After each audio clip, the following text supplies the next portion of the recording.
Bom, pessoal, vamos falar de dados em painel agora aqui, tá?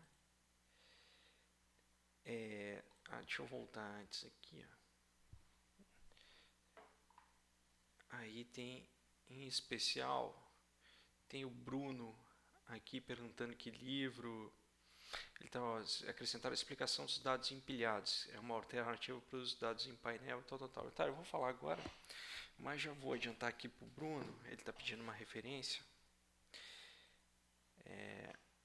Ó, Bruno, o que eu estava olhando aqui do meu material, uma boa referência é o livro de introdução do Uldrich, tá? Aí no livro de introdução à econometria do Uldrich tem a parte 3. A parte 3 aqui, ó, que aqui é agrupamento de cortes transversais ao longo do tempo, um método simples de dados em painel. Então o capítulo 13, aí já começa a ficar mais avançado, mas o capítulo 13 do Uldrich é uma boa referência, porque ele começa trabalhando com os dados empilhados, tá? Então, vamos olhar aqui na luz. Então, a estrutura que a gente trabalhar, estou vendo que a luz está ruim aqui, mas é o tempo que eu tenho para fazer essa gravação, então eu vou tentar aumentar a letra, tudo bem, gente? Então, a estrutura vai ser alguma coisa mais ou menos assim. Você vai ter a tua variável dependente e você tem a unidade cross-section. A unidade cross-section, a unidade transversal, é a pessoa ou o domicílio ou um estado. A gente vai fazer um exercício ali com observações do estado, né?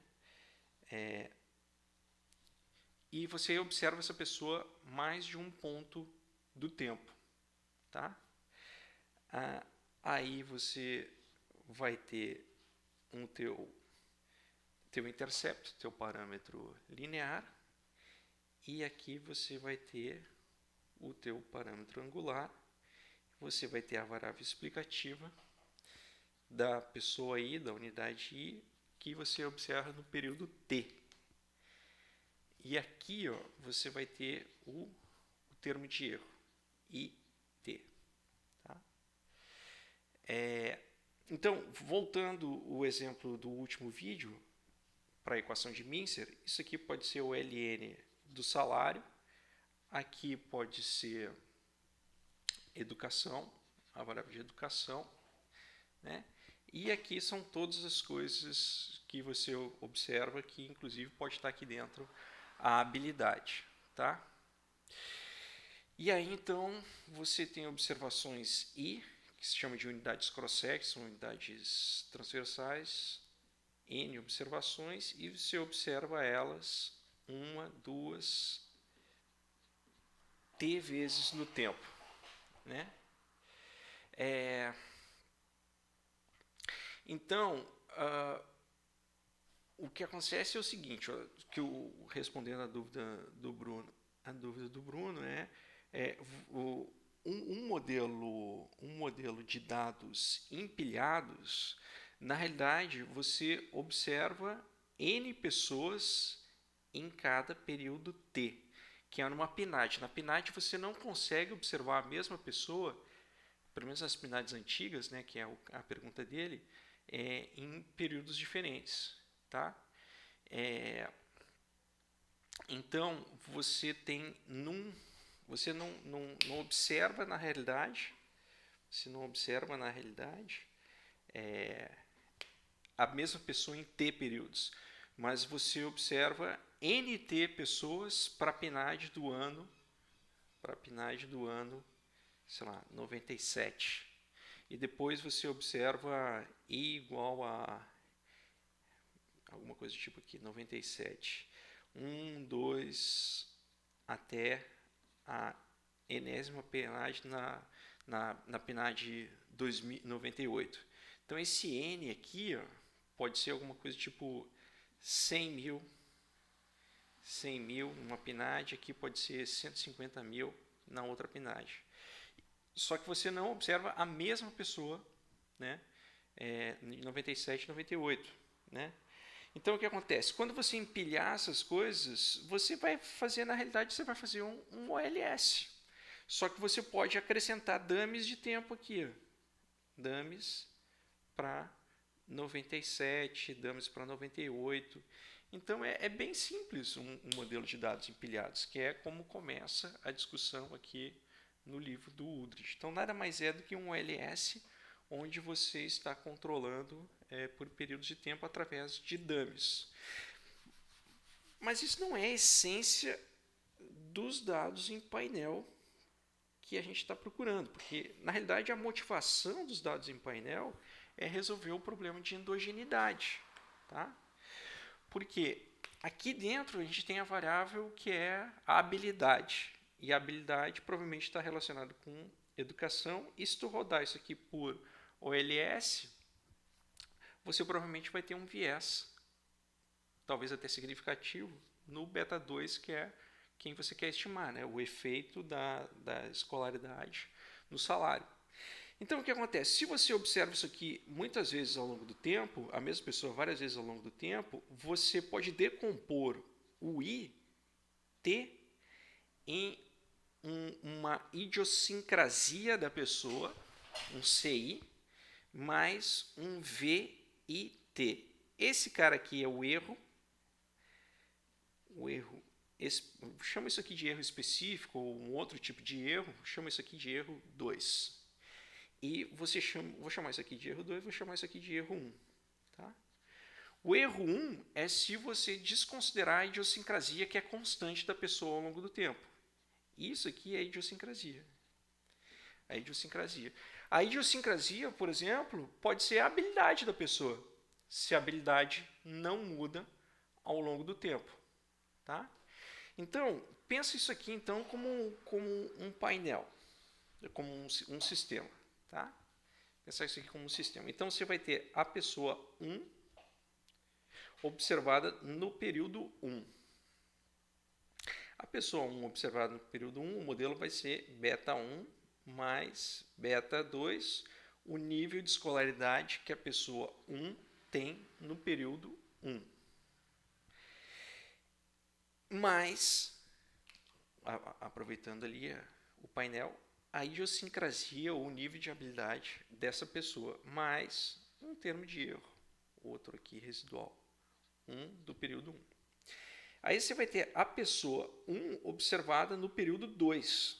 Aí você vai ter um beta 1 mais um beta 2 x, a pessoa 1 observada no período 2, e a idiosincrasia dela aqui não muda, mais um erro da pessoa 1 no período 2.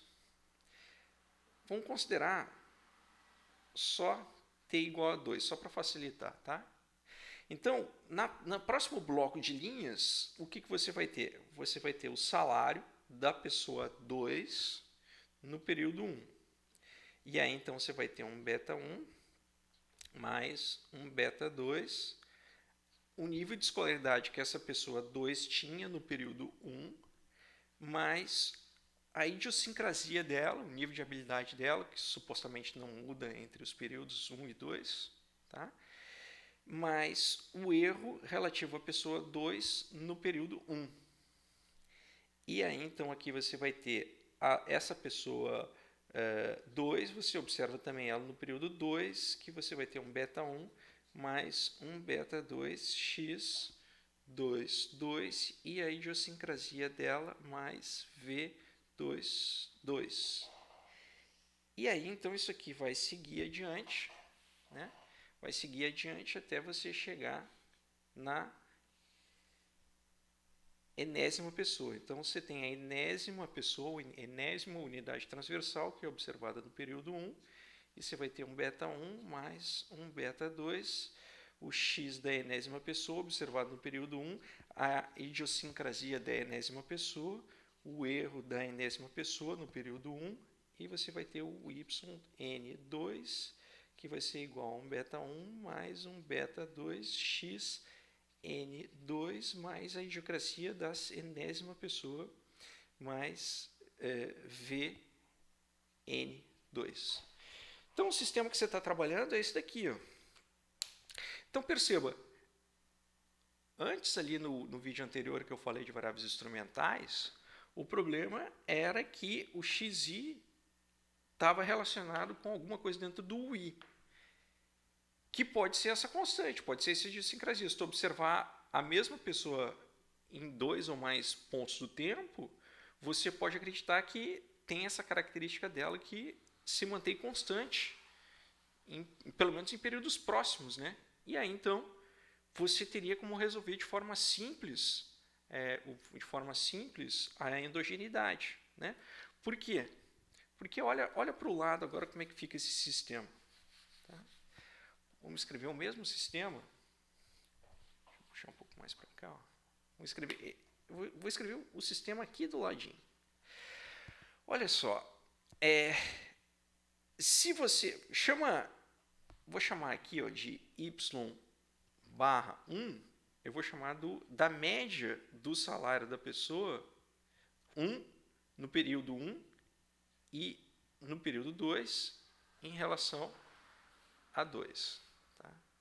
Então, y barra 1 é a média do salário nos 2 períodos cross-sections que você tem.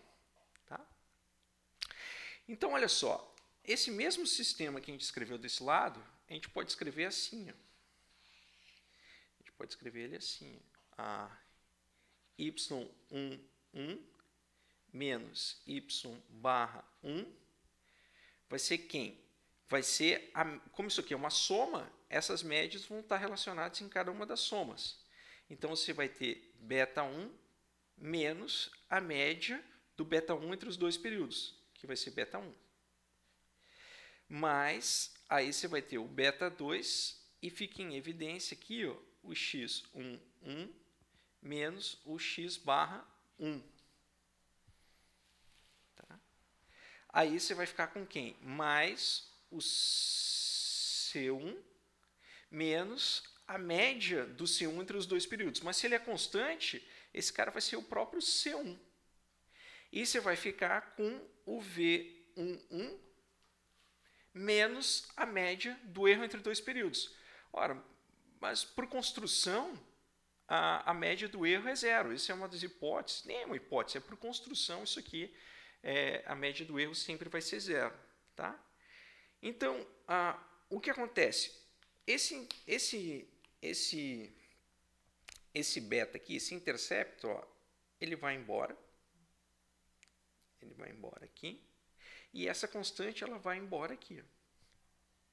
E aí você fica com o beta 2 aqui, o x1 menos o x1 barra mais o v1.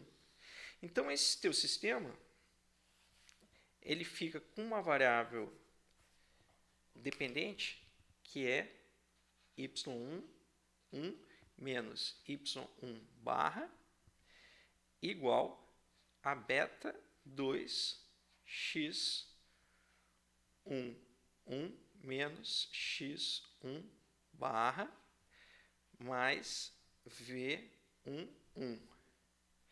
E aí, no outro, você vai ficar com y12 menos y barra 1 igual a beta 2 x12 menos x barra 1 mais v12.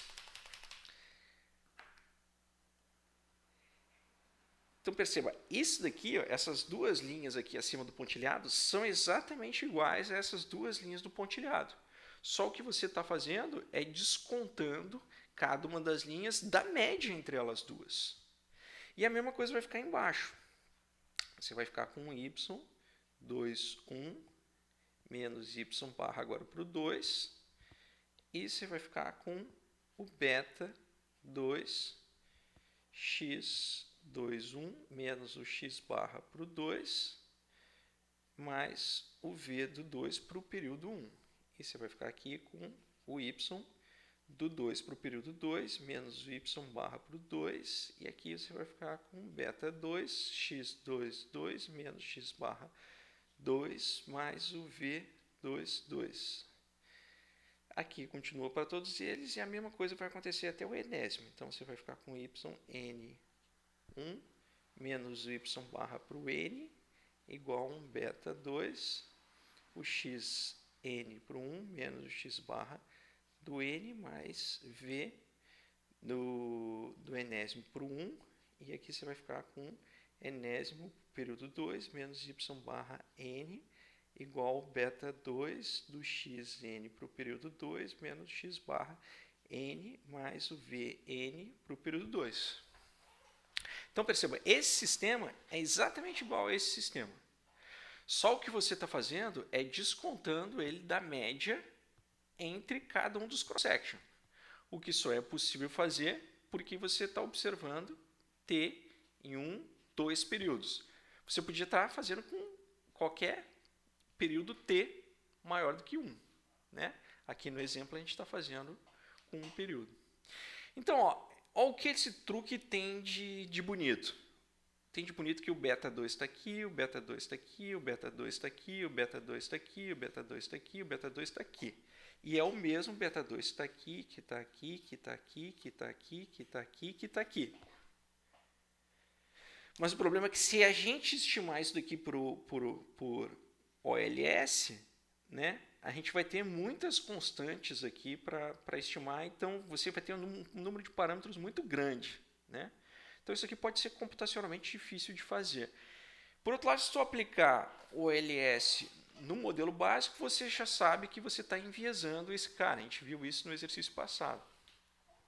Agora, se você rodar desse jeito, você não está tendo que computar um monte de dummy para essas constantes aqui representam as idiosincrasias. E você pode estimar o beta de forma consistente. Ou seja, o beta 2 vai apontar para o verdadeiro beta 2. Por quê? Porque, a princípio, o XI só teria correlação com a habilidade, que a educação só teria correlação com a habilidade. Mas se a gente está com a hipótese que a habilidade é constante ao longo do tempo e a gente consegue observar ela, então esse XI separado da média dele, ele é não correlacionado com o VI. Então, assim a gente consegue estimar de forma correta quem é o beta 2, quem seria o efeito da educação em cima do salário, explorando o fato de que a gente observa a mesma pessoa em mais de um ponto do tempo. E aqui você pode aplicar o LS aqui em cima desse modelo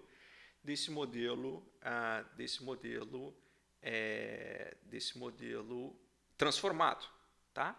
Então, este modelo transformado é o modelo mais simples de dados em painel, que é o modelo de efeitos fixos. Tá? Normalmente, os programas de computador usam FE, né, de Fixed Effect.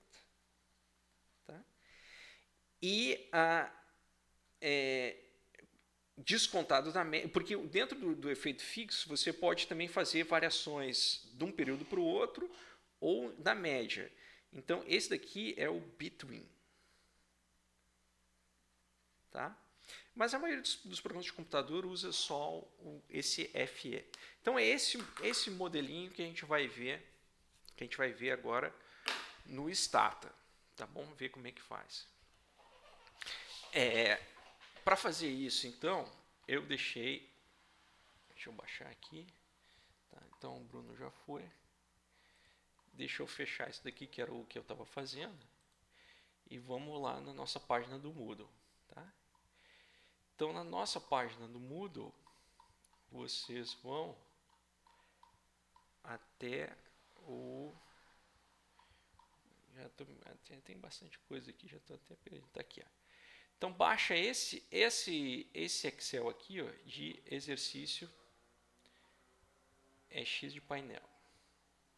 Aqui eu já deixei os comandos prontos para fazer no Stata. Abriu mais um. Tá, vou clicar aqui em abrir. Esperar um pouco para abrir. Tá bom. Ó, então, esses aqui são dados de verdade que eu tinha pego para fazer um outro exercício. Então, aqui é um painel. Onde aqui você tem a unidade da federação. Vamos classificar esses dados. Classificar. personalizar classificação. Classifica primeiro por unidade da federação e depois classifica por ano. Então, ó, você observa o Acre em 4 períodos, T igual a 4, né?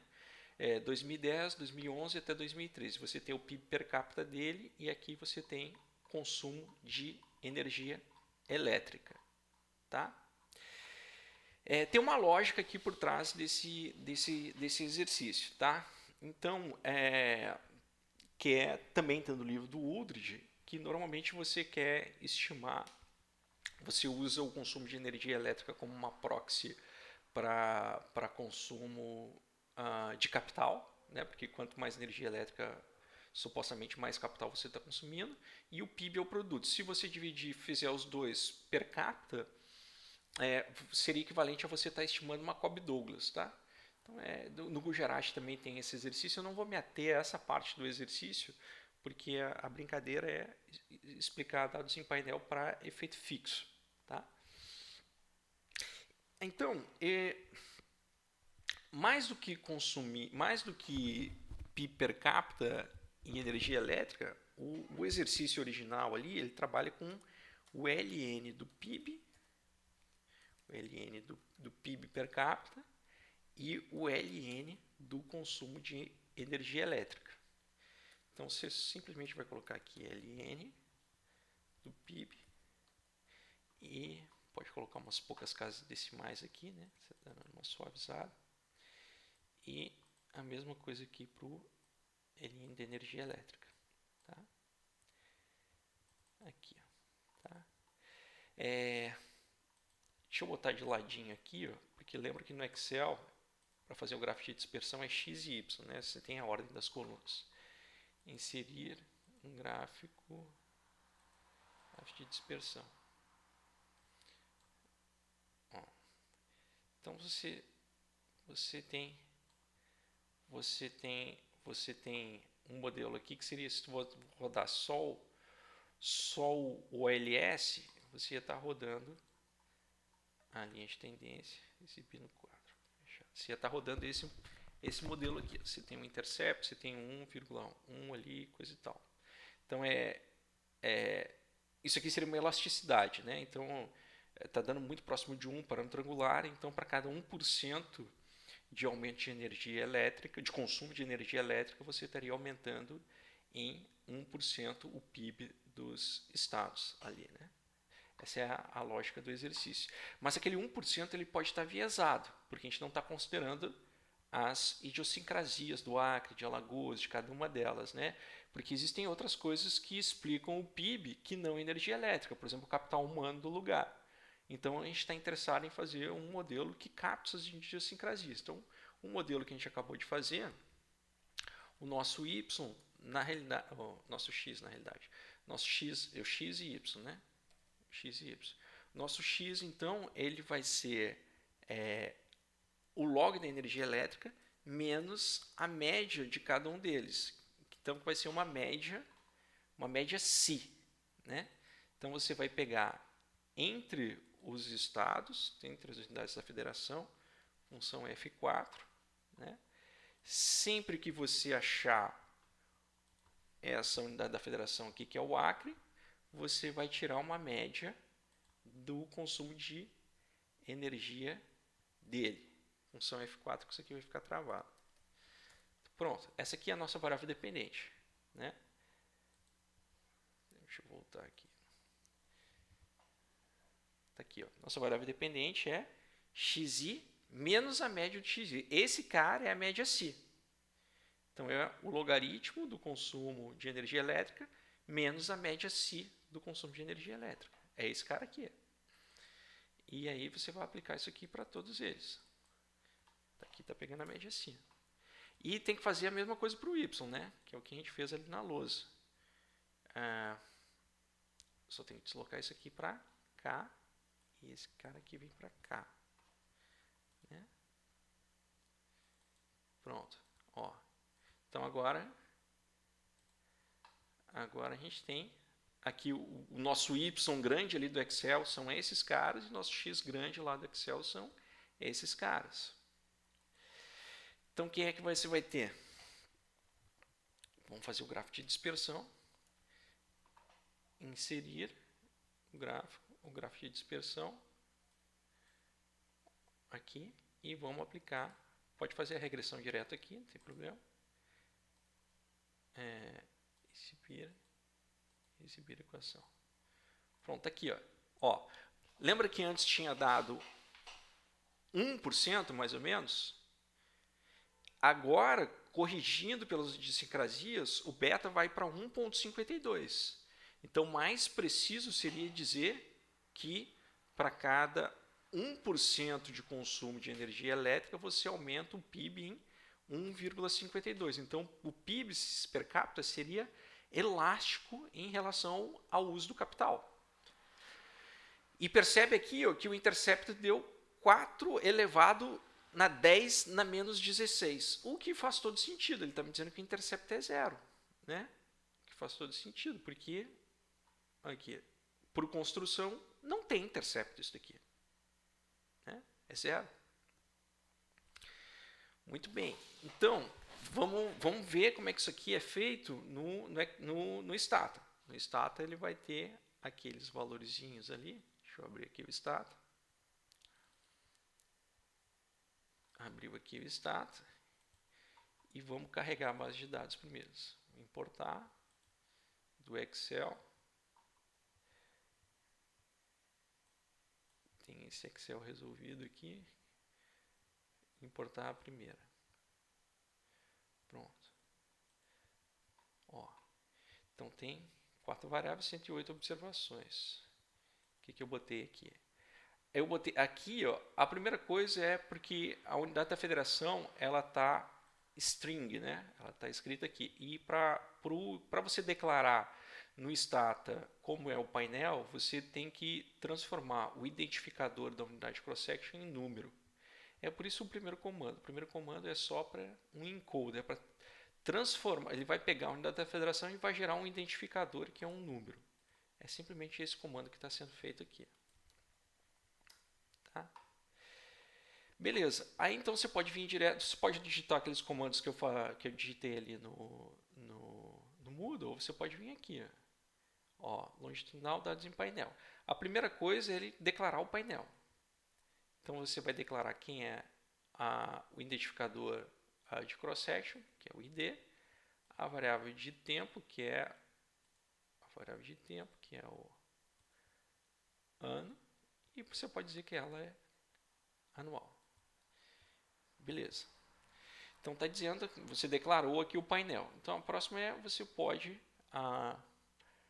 fazer a regressão aqui, dados em painel. Aí dentro dos modelos lineares, está vendo que tem um monte aqui, tem um monte de modelos, uma caixa de ferramenta é longa. Eu só estou dando a pincelada do modelo mais simples. Está vendo que é o primeiro que aparece, que é o linear de efeito fixo. Então você vai dizer quem é a tua variável dependente. Opa, primeiro você tem que construir a variável dependente, né? Então você tem que dar um gen y igual a ln do PIB per capita. E você tem que dar um gen x que é igual ao ln do energia per capita. Pronto, agora sim. Então, a estatística. Dados em painel, modelo linear, efeito fixo. A variável dependente, y, a variável independente é o x, tá? Um modelo é o de efeito fixo, tá aqui, tá? E pronto, o modelo de efeito fixo e pronto. Ó, ele vai rodar a regressão e vamos comparar. Comparar os valores que a gente fez ali no Excel de uma maneira bem simplesinha, tá?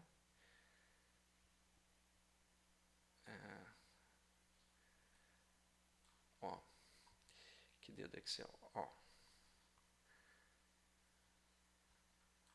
Deixa eu botar aqui.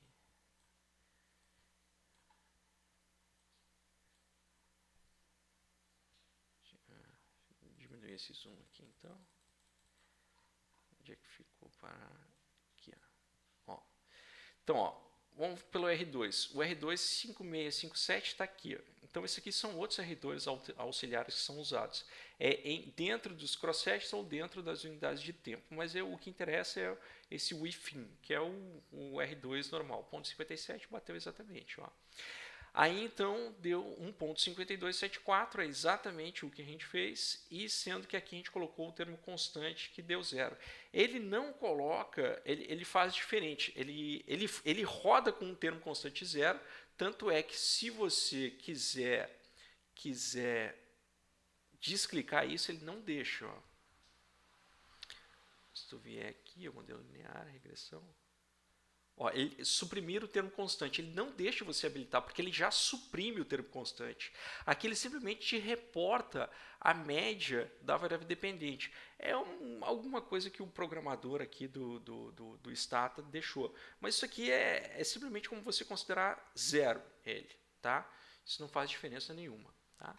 É claro, se você se interessar, assim como endogeneidade, modelos de equações simultâneas lá, tem um monte de coisas que você pode estudar mais. Então, assim como a caixa da regressão com variável endógena, eu só mostrei o básico ali, só o primeiro dos modelos, aqui no Dados em Painel também eu mostrei o primeiro modelo. Aqui um livro que, para quem se interessar, é um livro que não é difícil de ler, o livro do Udrich, Introdução à Econometria, e ele fala de tópicos mais avançados de uma maneira simples que não são tratados pelo Gujarati. Tá? Então, talvez seja, para quem está mais interessado em econometria, talvez seja um bom livro introdutório para o momento seguinte da disciplina de Econometria 1 que usa o Gujarati. Tá? Então, basicamente, essa foi a discussão aqui da nossa disciplina de tópicos. Né? Foi discutir tabulação de microdados e mostrar para vocês um horizonte todo de outras ferramentas de econometria que não são só o mínimos quadrados, ferramentas que você usa para os mais diferentes propósitos. Né? Então, com isso, eu vou finalizar aqui o último dos vídeos. Vocês não hesitem em me escrever quando tiver dúvidas. Né? Eu sempre tenho tentado responder as mensagens o mais rápido possível e de forma mais completa. Eu fico muito contente que vocês têm mandado bastante e-mail que mostra que estão interessados na disciplina. E o recado final que eu dou para vocês é isso. Existe um mundo aí por trás para análise de dados, né? Que hoje o pessoal costuma dizer... sou engenheiro de dados, analista de dados, cientista de dados. Tudo isso é econometria. Tudo isso é econometria. Aqui eu dei só uma pincelada do mundo de possibilidades que podem ser usadas por vocês, possibilidades práticas, pode ser usada na vida profissional de vocês. Né? Demais, não hesitem em me provocar sempre que necessitarem. Vou encerrar por aqui esse vídeo e a gente vai se falando no decorrer da disciplina. Valeu, um abraço.